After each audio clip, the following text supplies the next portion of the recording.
La democracia y la sostenibilidad van de la mano.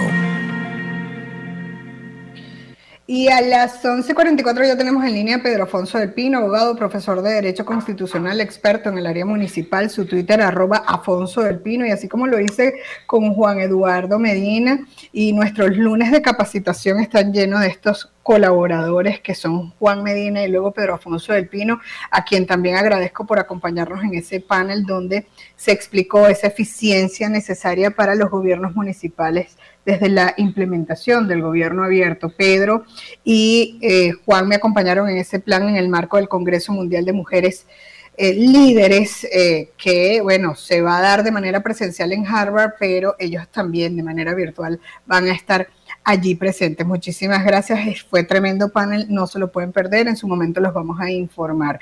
Con Pedro estamos haciendo una labor comparativa de cómo funciona la gestión municipal en Venezuela versus la gestión municipal en otros países. El día de hoy vamos a hablar de Surinam. ¿Cómo estás, Pedro? Bienvenido y agradecida nuevamente. Hola, María Alejandra, muchas gracias, Naval, agradecido contigo. Tan bello. A ver, coméntanos entonces de Surinam. Esto aquí tiene también otras costumbres diferentes o cultura diferente a la nuestra, ¿no? Sí, vale, bueno, con Surinam vamos a cerrar América, o las Surinam es un país muy pequeño y poco poblado. Surinam debe tener unos 600.000 habitantes, es decir, Barcelona, Puerto La Cruz, Lechería y Guanta tienen más habitantes que todo Surinam. Y su capital no llega a 300.000 habitantes, una ciudad más pequeña que Cumaná. Surinam es un estado que tiene una influencia notable de Holanda. Fue una colonia holandesa durante muchísimos años y tuvo o ha tenido una influencia muy grande también de población hindú, población china. Es decir, son estos países muy similares, Trinidad, Guyana y Surinam.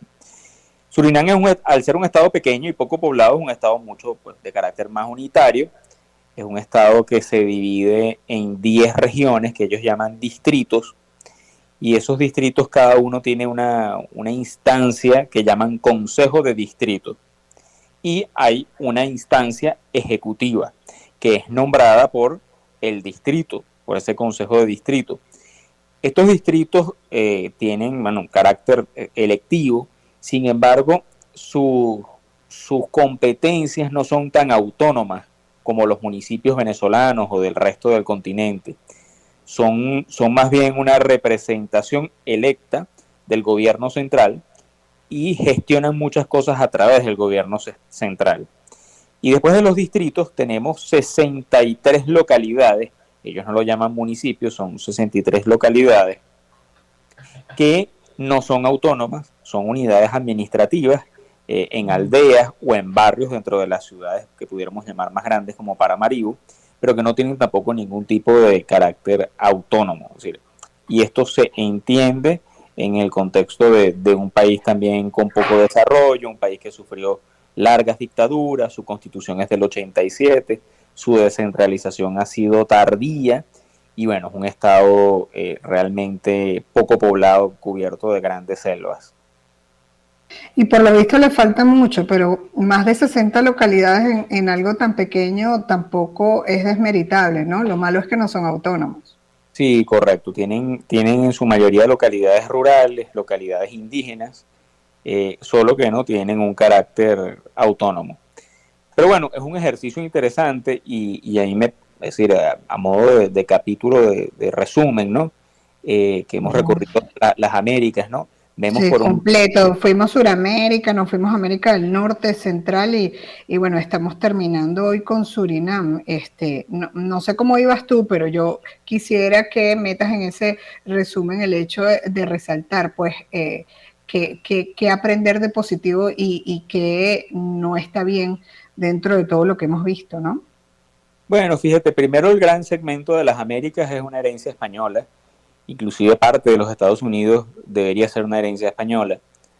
Los españoles trajeron un municipio muy vigoroso y bajo el concepto de que bajo cada ciudad, bajo cada aldea, cada villa debía existir un municipio. Sin embargo, el pueblo, después de nuestras independencias, fue desmejorando. Nuestros gobiernos independientes increíblemente fueron en contra de la autonomía municipal, a pesar de que el municipio fue el que nos dio nuestras independencias, al menos jurídicas, ¿no? Entonces, ahí la primera lección es voltear la mirada a la colonia, a volver a la raíz de ese municipio de vecindad, pues, municipio por ciudad, ¿no? Sí. La experiencia del norte es muy buena, es muy positiva. Creo que también hay que ver la experiencia de los Estados Unidos y de Canadá, porque además de tener municipios por todos lados, por cada ciudad, también tienen el principio de la diversidad de regímenes municipales, distritos escolares, distritos de transporte, diferentes tipos de municipios de acuerdo a cada estado. Y en realidad ya funciona la autonomía, ¿no? Exactamente, yo creo que es un modelo muy interesante de estudiar. Y luego tenemos una serie de estados con particularidades y con influencias anglosajonas, pero también con influencias de sus regímenes particulares. Algunos fueron socialistas durante un tiempo, otros tuvieron regímenes militares, y en esto estoy hablando del Caribe. Es decir, esas islas tienen sistemas muy variados, inclusive cuando estudiamos Bahamas, encontramos que inclusive hay sistemas o regímenes especiales por isla en el archipiélago, cosa que también es sumamente interesante de estudiar para proyectos municipales especiales, ¿no? Entonces, bueno, tenemos un continente variopinto. En el caso venezolano, nosotros obviamente representamos la española y no nos diferenciamos a América Latina, en el que la independencia fue disminuyendo nuestro municipio. Inclusive me atrevería a decir de América Latina, excluyendo a Cuba y algunos países centroamericanos, somos el sistema que mayor retraso tiene en el tema municipal.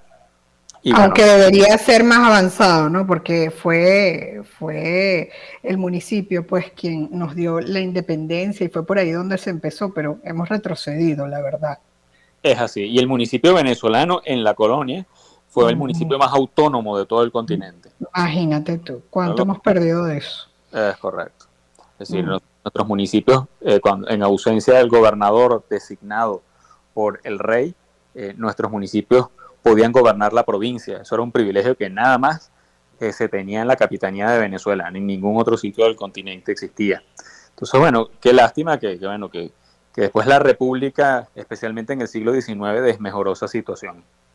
¿Y tú crees, como abogado constitucionalista, que la condición, porque hablabas de su última constitución, en el caso de Surinam en 1987, la nuestra es del 99, claro, en medio de toda una transformación del Estado que se pretendía en ese momento, ¿tú crees que parte del problema de ir en retroceso y haber perdido la autonomía que se requería tiene que ver con la Constitución? No, la Constitución, yo soy partidario de las constituciones principistas, de las constituciones con poco desarrollo, porque eso debería ser materia legal. En el caso venezolano, la Constitución establece quizás más de lo deseado aspectos municipales, pero no, la Constitución no bloquea el desarrollo municipal, más bien es un asunto legal, y lo legal, que es la Ley Orgánica del Poder Público Municipal, la Ley Marco, es producto de una cultura política, y en esto hay que ser muy sinceros, es una cultura política que no tiene que ver con el partidismo en el país. Es decir, exacto, notablemente los partidarios del gobierno y de la oposición no hay ni siquiera un proceso reflexivo sobre este tema, simplemente como que, bueno, cuando vienen elecciones ocupamos los cargos, y bueno, tratamos de ser mejores alcaldes o concejales, pero no estamos viendo el problema de fondo. De hecho, en la ley se plantean muchas cosas que no se están haciendo, ¿no? Como el caso de los PEDUL, el Consejo Local de Planificación Pública, y pues gobernantes y funcionarios públicos van por la vida como que sin la responsabilidad ni siquiera de cumplir con lo que está en la ley. Le falta, ¿no? Yo diría, pero creo que si iniciáramos con lo que está ya, sería un gran avance. No sé tú qué dices como constitucionalista. Sí, claro. En la ley, a pesar de su carácter exageradamente detallista del Poder Nacional, bueno, hay que cumplir buena parte de la ley que no se cumple, sobre todo en sus aspectos técnicos, normativos. Gobernar un municipio no es fácil y se requiere mucha capacitación técnica para muchos elementos como el PEDUL, como la Contraloría, como las finanzas, y eso lamentablemente en el país hay una ausencia desde hace décadas, me atrevería a afirmar.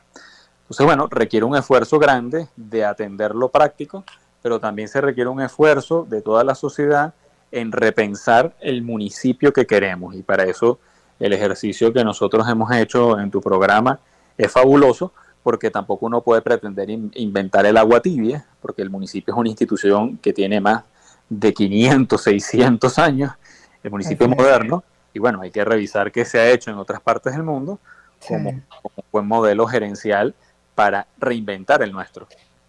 Sí, lo decías justamente en el panel, la importancia de repensar todo esto y de llevarlo adelante, pero yo creo que por dónde, ¿no? Por dónde empezar, ya para cerrar esta parte, Pedro, por dónde empezar, porque qué puede hacer la ciudadanía y si los gobernantes no están haciendo su trabajo, se puede ir por la vida saltándose la ley como lo hacen con una responsabilidad tan importante hacia la gente. Bueno, el rol es compartido. La ciudadanía tiene que activarse a través de sus asociaciones, de vecinos, de sus organizaciones sectoriales. La academia tiene que activarse, las universidades, las escuelas de derecho, de ciencias políticas, las escuelas gerenciales, los medios de comunicación, las iglesias, los sindicatos. Todos al final hacemos vida en nuestro municipio. Entonces, depende de todos y por supuesto de los políticos, de los partidos, las organizaciones políticas que al final son las que postulan personas para cargos de elección popular que van a conducir al municipio, ya sea en lo político, en lo legislativo, en lo gubernamental. Es una responsabilidad compartida. Uno solo no lo va a resolver, tiene que ser entre todos. Y lo bello de esto es que tenemos el poder de decidir a la hora de votar, así que lo que tenemos es que documentarnos un poquito más acerca de lo que vamos a elegir. Así que, bueno, muchísimas gracias a Pedro Afonso del Pino, abogado, profesor de Derecho Constitucional, experto en el área municipal.